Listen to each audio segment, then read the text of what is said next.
El conflicto de los siglos.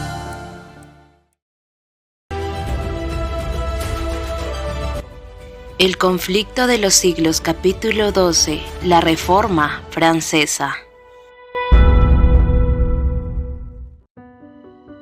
A la protesta de Spira y a la confesión de Augsburgo, que marcaron el triunfo de la Reforma en Alemania, siguieron años de conflicto y oscuridad. El protestantismo, debilitado por las divisiones sembradas entre los que lo sostenían y atacado por enemigos poderosos, parecía destinado a ser totalmente destruido. Millares sellaron su testimonio con su sangre. Estalló la guerra civil. La causa protestante fue traicionada por uno de sus principales seguidores. Los más nobles de los príncipes reformadores cayeron en manos del emperador y fueron llevados prisioneros del pueblo en pueblo. Pero en el momento de su aparente triunfo, el monarca fue castigado por la derrota. Vio que la presa se le escapaba de las manos y al fin tuvo que conceder tolerancia a las doctrinas cuya destrucción constituyera el gran anhelo de su vida.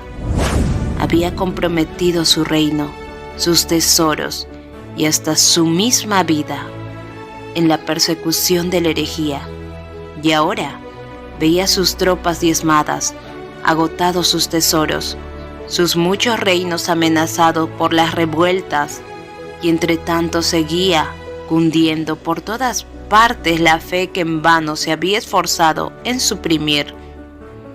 Carlos V estaba combatiendo contra un poder omnipotente. Dios había dicho, haya luz, pero el emperador había procurado impedir que desaparecieran las tinieblas. Sus propósitos fallaron y, en prematura vejez, sintiéndose agotado por tan larga lucha, abdicó el trono y se encerró en un claustro. En Suiza, lo mismo que en Alemania, vinieron días oscuros para la Reforma. Mientras que muchos cantones aceptaban la fe reformada, otros se aferraban ciega y obstinadamente al credo de reforma. Las persecuciones dirigidas contra los que aceptaban la verdad provocaron finalmente una guerra civil. Zwinglio y muchos de los que se habían unido con él en la Reforma cayeron en el sangriento campo de Kappel. Ecolampadio, abrumado por estos terribles desastres, murió poco después. Roma parecía triunfar y recuperar en muchos lugares lo que había perdido. Pero aquel cuyos consejos son desde el siglo y hasta el siglo, no había abandonado la causa de su pueblo. Su mano le iba a dar libertad. Había levantado en otros países obreros que impulsasen la reforma. En Francia, mucho antes que el nombre de Lutero fuese conocido como el de un reformador, había empezado a amanecer. Uno de los primeros en recibir la luz fue el anciano Lefebvre, hombre de extensos conocimientos, catedrático de la Universidad de París y sincero y fiel partidario del Papa. En las investigaciones que hizo en la literatura antigua, se despertó su atención por la Biblia e introdujo el estudio de ella entre sus estudiantes. Lefebvre era entusiasta adorador de los santos y se había consagrado a preparar una historia de estos y de los mártires según las leyendas de la Iglesia. Era esta una obra magna que requería mucho trabajo, pero ya estaba muy adelantado en ella cuando decidió estudiar la Biblia con el propósito de obtener de ella datos para su libro. En el sagrado libro encontró santos, es verdad, pero no como los que figuran en el calendario romano. Un raudal de luz divina penetró en su mente. Perplejo y disgustado abandonó el trabajo que se había impuesto y se consagró a la palabra de Dios. Pronto comenzó a enseñar las preciosas verdades que encontraba en ella. En 1512, antes que Lutero y Zwinglio empezaran la obra de la Reforma, escribía Lefebvre: Dios es el que da por la fe y la justicia, que por gracia nos justifica para la vida eterna. Refiriéndose a los misterios de la redención, exclamaba: «Oh grandeza indecible de este cambio! El inocente es condenado y el culpable queda libre. El que bendice carga con la maldición y la maldición se vuelve bendición. La vida muere y los muertos viven. La gloria es envuelta en tinieblas y el que no conocía más que confusión de rostro es revestido de gloria». Y al declarar que la gloria de la salvación pertenece solo a Dios, declaraba también que al hombre le incumbe el deber de obedecer. Decía: «Si eres miembro de la Iglesia de Cristo, eres miembro de su cuerpo, y en tal virtud estás lleno de la naturaleza divina. ¡Oh! Si los hombres pudiesen penetrar en este conocimiento y darse cuenta de este privilegio, cuán pura, casta y santa no sería su vida y cuán despreciable no les parecería toda la gloria de este mundo en comparación con la que está dentro de ellos y que el ojo carnal no puede ver». Hubo algunos entre los discípulos de Lefebvre que escuchaban con ansia sus palabras y que tiempo después que fuese callada la voz del maestro, iban a seguir predicando la verdad. Uno de ellos fue Guillermo Farel. Era hijo de padres piadosos y que había sido enseñado a aceptar con fe implícita las enseñanzas de la Iglesia. Hubiera podido decir como Pablo: «Conforme a la más rigurosa secta de nuestra religión he vivido fariseo». Como un fiel romanista se desvelaba por destruir a todos los que se atrevían a oponerse a la Iglesia. Rechinaba los dientes, decía él más tarde, como un lobo furioso, cuando oía que alguno hablaba contra el Papa. Había sido incansable en la adoración de los santos, en compañía de Lefebvre, haciendo juntos el jubileo circular de las iglesias de París, adorando en sus altares y adornando con ofrendas los santos relicarios. Pero estas observancias no podían traer paz a su alma. Todos los actos de penitencia a los que se sometía no podían borrar la profunda convicción de pecado que pesaba sobre él. Oyó como una voz del cielo las palabras del Reformador: «La salvación es por gracia. El inocente es condenado y el culpable queda libre. Es solo la cruz de Cristo la que abre las puertas del cielo y la que cierra las del infierno». Farel aceptó con gran gozo la verdad. Por medio de una conversión parecida a la de Pablo, salió de la esclavitud de la tradición y llegó a la libertad de los hijos de Dios. En vez del sanguinario corazón del lobo hambriento, tuvo el convertirse, dice él, la mansedumbre de un humilde e inofensivo cordero, libre ya el corazón de toda influencia papista y entregado a Jesucristo. Entre tanto que Lefebvre continuaba esparciendo entre los estudiantes la luz divina, Farel, tan celoso en la causa de Cristo como lo había sido en la del Papa, se dispuso a predicar la verdad en público. Un dignatario de la Iglesia, el obispo de Meaux, no tardó en unirse con ellos. Otros maestros que sobresalían por su capacidad y talento se adhirieron a su propagación del Evangelio, y este ganó adherentes entre todas las clases sociales, desde los humildes hogares de los artesanos y campesinos hasta el mismo palacio del rey.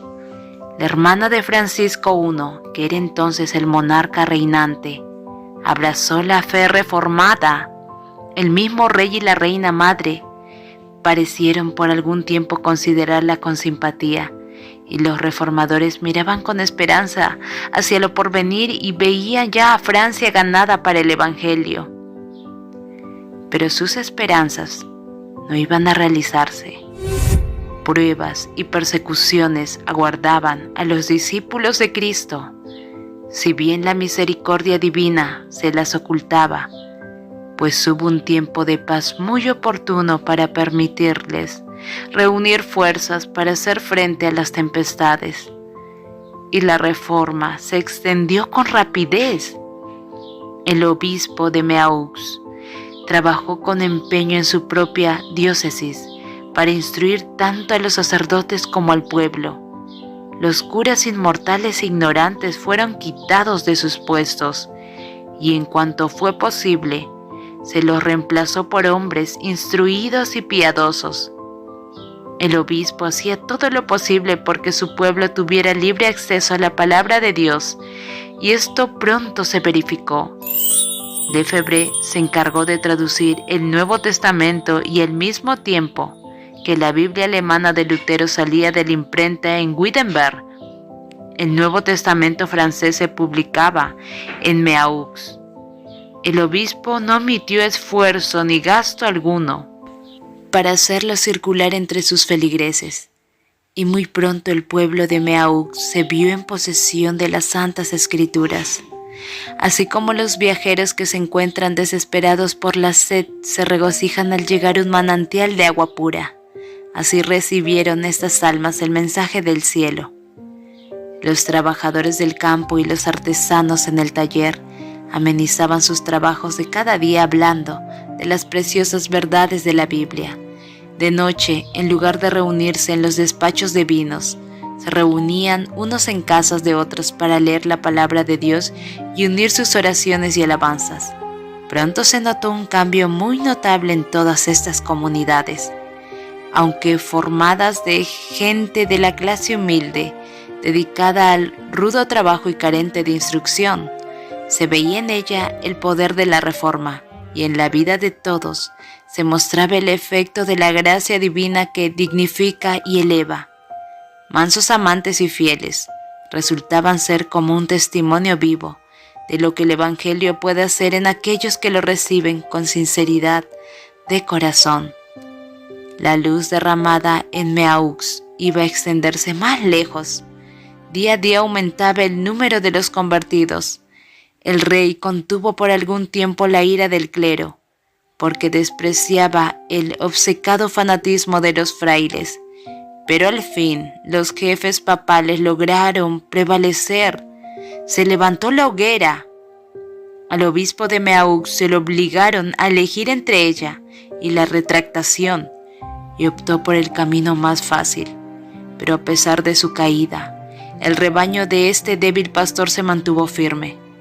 Muchos dieron testimonio de la verdad entre las llamas, con su valor y fidelidad en la hoguera.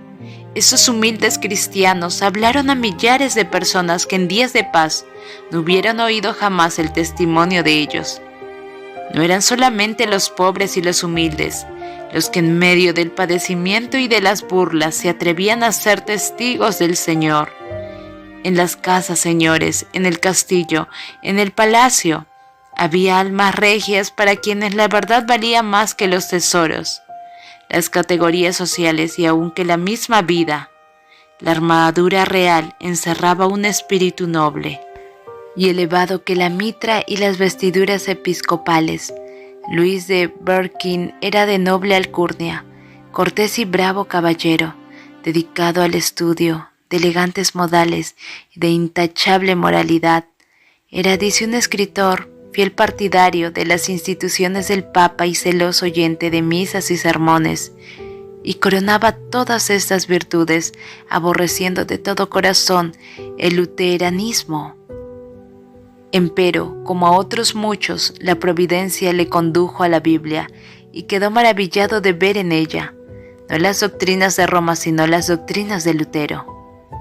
Desde entonces se entregó con entera devoción a la causa del Evangelio. Siendo el más instruido entre todos los nobles de Francia, su genio y elocuencia y su valor indómito y su celo heroico, tanto como su privanza en la corte, por ser favorito del rey, lo hicieron considerar por muchos como el que estaba destinado a ser el reformador de su país. Beza dijo, Berquin hubiera sido un segundo Lutero, de haber hallado en Francisco I un segundo elector. Los papistas decían, es peor que Lutero, y efectivamente era más temido que Lutero por los romanistas de Francia. Le arrojaron en la cárcel por hereje, pero el rey mandó soltarle. La lucha duró varios años. Francisco fluctuaba entre Roma y la Reforma, tolerando y restringiendo alternadamente al celo bravío de los frailes. 3 veces fue apresado Berkin por las autoridades papales, para ser puesto otras tantas por el monarca, quien, admirando su genio y la nobleza de su carácter, se negó a sacrificarle a la malicia del clero.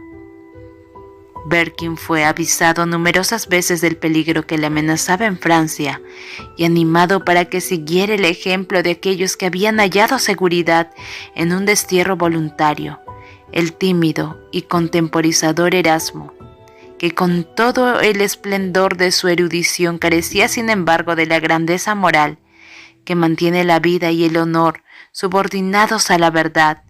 Escribió a Berkin: solicita que te manden de embajador al extranjero. Ve y viaja por Alemania. Ya sabes lo que es Beda, un monstruo de 1000 cabezas que destila ponzoñosa por todas partes. Tus enemigos son legión. Aunque fuera tu causa mejor que la de Cristo, no te dejarán en paz hasta que hayan acabado miserablemente contigo. No te fíes mucho de la protección del rey, y sobre todas las cosas, te encarezco que no me comprometas con la facultad de teología.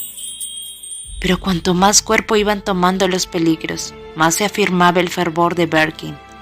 Lejos de adoptar la política y el egoísmo que Erasmo le aconsejara, resolvió emplear medios más energéticos y eficaces. No quería ya tan solo seguir siendo defensor de la verdad, sino que iba a intentar denunciar al error. El cargo de herejía que los romanistas procuraban echarle encima, él iba a devolvérselo.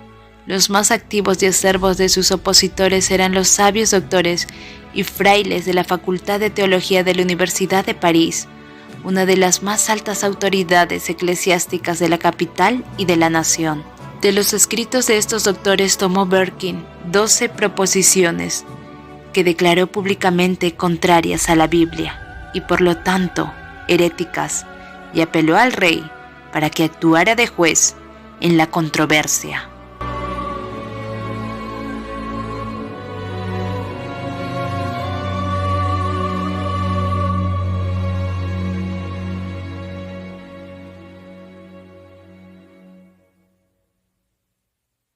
Continuaremos.